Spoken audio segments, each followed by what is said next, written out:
David, you're going to go work with John. So after the War of 1812, that was when the United States had an era of good feelings. It was similar to how the country came together after 9/11. Yeah, kind of. Watch this. This is funny, huh? I don't know. Want to know about history? I can tell you anything about it. Do you watch a lot of history videos on YouTube? Yeah, all the time. Want to watch one on my phone at nutrition? Maybe I'll bring one up right now. Cool working with you. Did you see that new meme? Yeah, which one? David, Yeah? watch this video. It's on World War II. Do you like memes? Max was telling me about a new one. That's dumb. This video is way better. It's like Call of Duty. But this meme is... I don't care, Max. David, do you want to come over to my house sometime? I could call my mom right now and ask her. Maybe you could even sleep over. Yeah, David, you want to sleep over at the house, right? John obviously wants to be better friends with David. David might want to be better friends with John. They are just getting to know each other. In friendship, there's stages. People meet, they talk, they start to hang out, and if they hang out enough, then they generally will hang out more and do fun things like hangouts after school, sleepovers, trips into the community, and more. Friendships are special, but if we try to rush them, they can become work. And that's the opposite of what a fun friendship is supposed to be, at least when you're young. Let's focus on how David can better move through the getting to know you stage of friendship. First off, John talks in a loud voice the whole time. David tries to talk lower, and it seems like John is yelling at him. This is something that makes people uncomfortable, especially when making new friends. When talking to people, try and pay attention to how they are talking. If somebody is talking low, then you should talk low yourself. Also, avoid being too silly. At one point in the conversation, John made a silly face that David didn't know how to react to. When you're in class and you're supposed to be working, you might make somebody not want to work with you if you act too silly. John puts his hand on David a couple of times. While it's okay to shake hands or fist bump, try to not touch your friends. First of all, they may not want to be touched. Second of all, a teacher could see you touching another student and think you are A, being inappropriate, or B, fighting or bullying them. When making new friends, and even after that, it's a good idea to try and keep our hands to ourselves.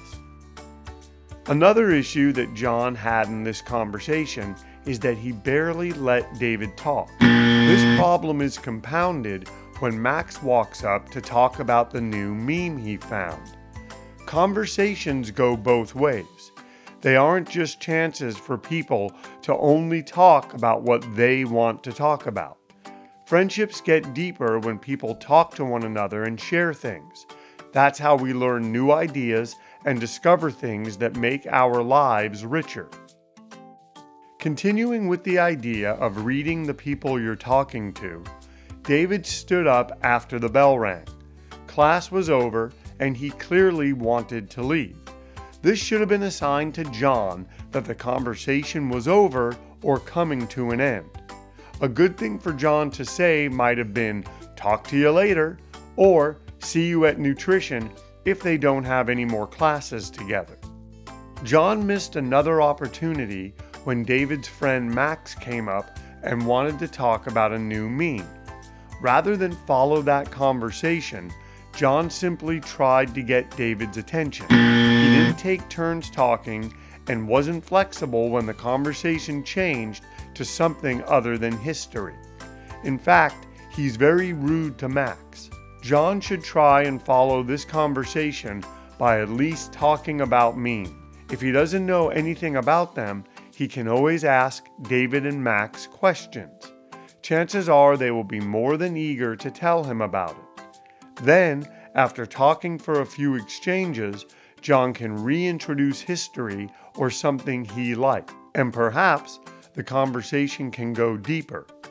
John, because he's so focused on David's attention, missed this social cue. Because of this, John isn't able to follow the conversation, and he inappropriately yells at Max.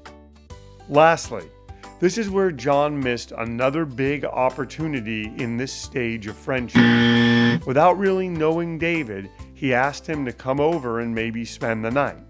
John even offered to call his mom to set it up right then and there. Naturally, because David doesn't know John that well, he is embarrassed. This is compounded because Max is there as an audience now.